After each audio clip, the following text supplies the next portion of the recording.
Welcome اکرام کو ٹیلی line پہ join کیا ہے سینئر رہنما سینئر سیاستدان معروف قانون دان پی ایم ایل این سے ان کا تعلق ہے محترم جناب ایڈوکیٹ یاسین آزاد صاحب میرے ساتھ ہیں. میں آپ کو ویلکم کرتا ہوں اپنے شو میں.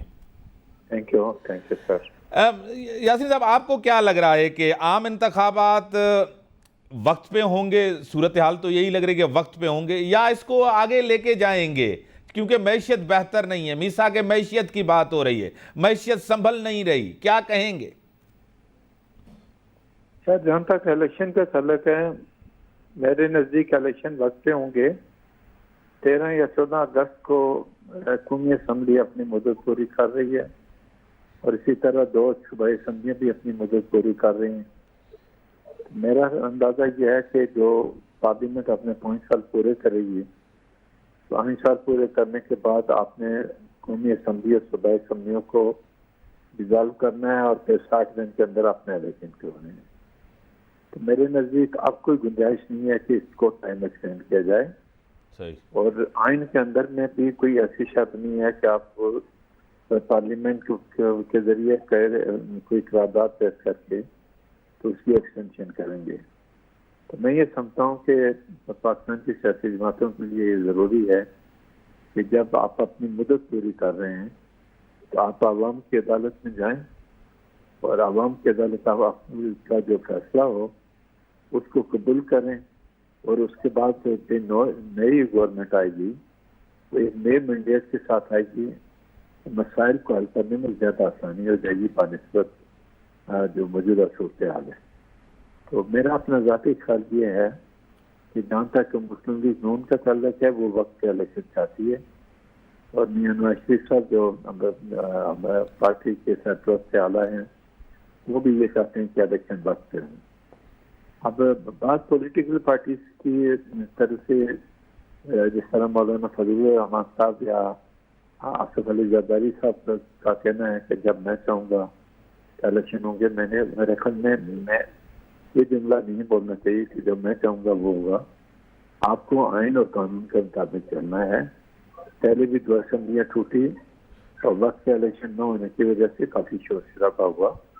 یہ بات حقیقت ہے کہ اسمبلیاں ڈیزالو ہونے کے بعد 90 ڈیز میں آپ کا الیکشن کروانے تھے جو نہیں ہو سکے. اب آپ کو ایک موقع ملا ہے کہ 4 صوبائی اسمبلیوں کا الیکشن اور قومی اسمبلی کا الیکشن ایک دن کروائیں. اور بجٹ میں آپ کو دیکھیں میرے خیال میں 45-46 ہزار روپیہ بجٹ میں الیکشن کا رکھ دیا گیا.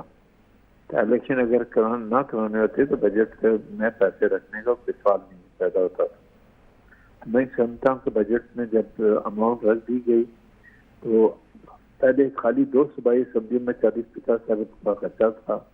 آپ قومی اور 4 صوبائی اسمبلیوں کا الیکشن اگر ایک ہی دن میں ہوں گے تو 45-50 ہزار روپے میں آپ کا یہ کام ہو جائے گا اور لوگوں کا ایک نیا مینڈیٹ پر کسی پولیٹیکل پارٹی کو مل جائے گا. پھر مسئلے مسائل کو حل کرنے کے لیے بھی آپ کو آسانی ہو جائے گی. ابھی باہر کے لوگ یہ پریزیوم کر رہے ہیں کہ شاید اس ملک میں الیکشن نہ ہو, ٹائم ایکسٹینڈ کر دیا جائے. اور آپ کو پتہ ہے کہ دوسرے ممالک کہتے ہیں کہ جی پاکستان میں جمہوری سسٹم کے مطابق جو ہے نا لوگوں کے حقوق کو پروٹیکٹ نہیں کیا جا رہا. حالانکہ یہ باہر کے لوگوں کو اس بات کا حق نہیں چلتا کہ ہمارے ملک کے اندر کیا ہو رہا ہے کیا نہیں ہو رہا. اس کا فیصلہ تو ہمارا ملک کی ایک ایٹمی طاقت ہے. یہ پاکستان کی 22-23 کروڑ عوام کمپیٹنٹ اس کا فیصلہ کرنے کا اور ہمارے ذاتی معاملات میں کسی قسم کی کوئی مداخلت جو ہے وہ نہیں ہونی چاہیے. میں یہ سمجھتا ہوں کہ جو جی سر جس طرح آپ نے کہا کہ ٹائم پہ ہونا چاہیے, جو آئین کہتا ہے اسی کے تحت ہونے چاہیے. اس سے ایگری سبھی کرتے ہیں کہ آئین کے تحت ہونا چاہیے. آپ کو پتہ ہے کہ یہ گورنمنٹ کے لیے اسپیشلی نون لیگ کے لیے یہ بڑا کٹھن سال گزرا ہے حکمرانی کا, کیونکہ ایسے فیصلے کیے گئے آئی ایم ایف کے حوالے سے, پیٹرول مہنگا, سب چیزیں مہنگی ہو گئی ہوں. اس سب سے زیادہ اگر وہ انتخابات میں جاتے ہیں تو ان کو تو اس سے سیاسی نقصان ہوگا بڑا, اس کی سیاسی قیمت ادا کرنی پڑے گی. غیر مقبول ہوئی ہے نون لیگ پنجاب کے اندر. دیکھیں سر یہ ایک کیا سرائی ہے اور میرے نزدیک پی ٹی آئی جو ہے اس کا آئندہ الیکشن میں کوئی رول مجھے نظر نہیں آتا. صحیح. اور آپ نے دیکھا ہوگا کہ اسی وجہ سے ایک نئی جماعت جو استحکام پاکستان آپ نے بنائی ہے اور وہ بھی ایک پریشر بلٹ اپ کرنے کا ایک طریقہ کار ہے. تو جہاں تک پاکستان مسلم لیگ کا تعلق ہے، میں آج بھی کہتا ہوں کہ پنجاب کے اندر اگر فری اینڈ فیئر الیکشن ہوتے ہیں تو پنجاب میں ایک بڑے مارجن کے ساتھ پاکستان مسلم لیگ اپنے الیکشن جیتے گی. ان کا ووٹ انٹیکٹ ہے، اور آپ نے دیکھا ہوگا کہ پی ٹی آئی کے لوگ یا تو ایک نئی جماعت میں گئے ہیں یا پیپر پارٹی میں گئے ہیں. مسلم لیگ نون میں کوئی آدمی نہیں گیا پنجاب سے، اس لیے کہ وہ کسی کو لینے کے لیے تیار نہیں ہے. وہ ان کا کہنا یہ ہے کہ ہمارے پاس کینڈیڈیٹ اپنی جگہ ہر جگہ پہ موجود ہیں، لہٰذا نئے آدمی اگر ہم دیں گے تو پھر ہمیں ان کو باقاعدہ ٹکٹ دینا پڑے گا. کے پی کے حوالے سے میں نے کل ایک خبر دیکھی تھی، وہاں پہ شاید پاکستان مسلم لیگ نون بعض دوسری جماعتوں کے لوگ جو چھوڑ کے ادھر ادھر جا رہے ہیں، وہاں شاید وہ مائنڈ میک اپ کر رہے ہیں کہ وہاں سے اگر آتے ہیں الیکٹیبل تو چلو ان کو ایکسیپٹ کر لیتے ہیں، کیونکہ وہاں آپ کے پاس وہ پوزیشن نہیں ہے جو پنجاب کے اندر ہے. تو میں یہ سمجھتا ہوں کہ پیپل پارٹی ہو یا نئی استحکام پاکستان ہو، اور پی ٹی آئی اگر بیچ سے جو صورتحال سامنے آ رہی ہے کہ پی ٹی آئی کے سارے لوگ چھوڑ کے چلے گئے، اب نئی جماعت جو بنی ہے پبلک ان کو ایکسیپٹ کرتی ہے نہیں کرتی، تو میں سمجھتا ہوں کہ پنجاب میں آج بھی جو پوزیشن ہے وہ پاکستان مسلم لیگ نون کی باقی جماعتوں کی نسبت بہت زیادہ اچھی ہے. اور آپ دیکھیں گے کہ رزلٹ ان کا ووٹ انٹیکٹ ہے، اور مسلم لیگ نون کا ووٹ جو انٹیکٹ ہے وہ کہیں دیر جانے کی پوزیشن میں نہیں ہے. لیکن اب جہانگیر ترین صاحب چونکہ لندن گئے ہیں اور امکانات اس بات کے ہیں کہ میاں نواز شریف صاحب سے ان کی ملاقات ہوگی. ملاقات کے اندر اگر ان کو کوئی سیٹ ایڈجسٹمنٹ ہو جاتا ہے، کوئی انڈرسٹینڈنگ ہو جاتی ہے، تو وہ میرے خیال میں دونوں جماعتوں کے لیے بہتر ہوگا.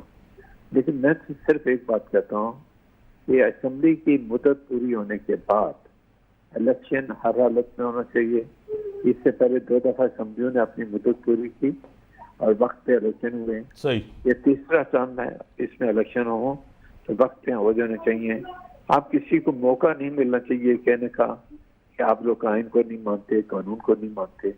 یہ جو الیگیشن پولیٹیکل پارٹیز کے خلاف آ رہا ہے، اس سے بچنے کا بہترین راستہ یہ ہے کہ وقت پہ الیکشن کروا دیں. سر ایک تو آپ نے یہ تجزیہ کا وقت پہ الیکشن ہو، اور دوسرا استحکام پاکستان پارٹی، یہ ایک تجربہ ہے، آپ کو پتہ ہے ایک تجربہ، یہ سیاسی تجربہ کامیاب جائے گا کیونکہ الیکٹیبلز اس طرف گئے، یہی الیکٹیبلز تحریک انصاف کی طرف سے یہی الیکٹیبلز اس طرح گئے ہیں. آپ کو پتہ ہے انویسٹ کرنے کے اور فائننس کرنے کے بڑے ماہر ہیں جہانگیر ترین صاحب، کیا کہیں گے؟ پہلی بات یہ ہے کہ جنوبی پنجاب جو ہے، کیونکہ جو لوگ پی ٹی آئی میں تھے وہی جہانگیر ترین کے ساتھ گئے، اور اس میں جنوبی پنجاب سے تعلق رکھنے والے بڑے لوگ جو ہمیشہ الیکشن جیتے ہوئے آئے ہیں وہ بھی موجود ہیں اپنی جگہ پہ.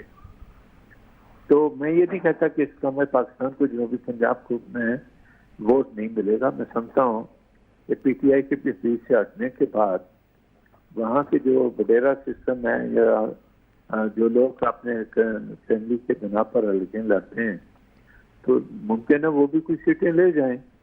اور اگر پاکستان مسلم لیگ کا اور استحکام پاکستان کا آپس میں کوئی سیٹ ایڈجسٹمنٹ ہوتا ہے پھر ان دونوں کی صورتحال مزید بہتر ہو جائے گی. تو میں یہ سمجھتا ہوں کہ یہ تمام سلسلہ اپنی جگہ پہ ہے. اور جس طرح میں نے کہا ہے کہ پی ٹی آئی کا چیپٹر کلوز ہو گیا، آپ کسی کو پارٹی ٹکٹ نہیں دے سکیں گے. اب دیکھیں گے کہ الیکشن سے پہلے یہ معاملہ کورٹ میں چلا جائے گا. اور جس طرح جے آئی ٹی نے ان کے اسٹیٹمنٹ ریکارڈ کیے ہیں، صحیح، اور عمران خان نے کسی بات کو انکار نہیں کیا، ہر چیز کو اس نے تسلیم کیا، اور یہ بھی کہا، اس کی تقریریں دکھائی گئی، سارا کچھ انہوں نے کہا یہ میں نے کہا، یہ میں نے کہا. تو یہ اتنا سیریس ٹائپ کی ایڈمیشن کے بعد کل وہ آگے، چونکہ جو جے آئی ٹی میں اسٹیٹمنٹ ہوتا ہے اس کی قانونی حیثیت اس وقت تک نہیں ہوتی جب تک آپ اسی بیان کو جا کے کورٹ کے اندر نہ کہہ دیں کہ ہاں میں نے یہ جو کچھ کہا بالکل ٹھیک کہا. وہاں اگر آپ اپنی اسٹیٹمنٹ سے بیک آؤٹ کرنے چاہیں تو کرنے کی پوزیشن میں ہوں گے، کیونکہ اس کی لیگل پوزیشن تب بھی بنے گی جب آپ جا کے کورٹ میں کہیں گے. اب دیکھنا یہ ہے کہ پی ٹی آئی اپنے کینڈیڈیٹ کو ٹکٹ دینے کی پوزیشن میں ہے یا نہیں ہے. عمران خان صاحب کی اس وقت پوزیشن ہے کہ وہ زمان پارک میں بالکل اکیلے ہیں, کوئی ان سے ملاقات کا کنسرٹ نہیں ہے. شام منفرسی ایک ملاقات کے بعد وہ بھی تقریباً پیچھے ہی ہٹ گئے ہیں. تو ان حالات میں ابھی تک پی ٹی آئی کے چند لوگ ہیں جو اسٹینڈ لے رہے ہیں, باقی تو آپ کے سامنے ہے کہ پوری جماعت میں 100 سے زیادہ جو ہے جہانگیر ترین کے ساتھ چلے گئے ہیں, کچھ پیپل پارٹی زرداری صاحب کے ساتھ چلے گئے ہیں, صحیح, اور کچھ کہاں جاتے ہیں یہ کسی کو پتہ نہیں ہے. چند دنوں کے بعد جو صورتحال ہے مزید واضح ہو کے سامنے آئے گی. بڑی مہربانی سر, آپ نے ٹائم دیا. ناظرین بریک جو ٹائم تھا بریک ختم.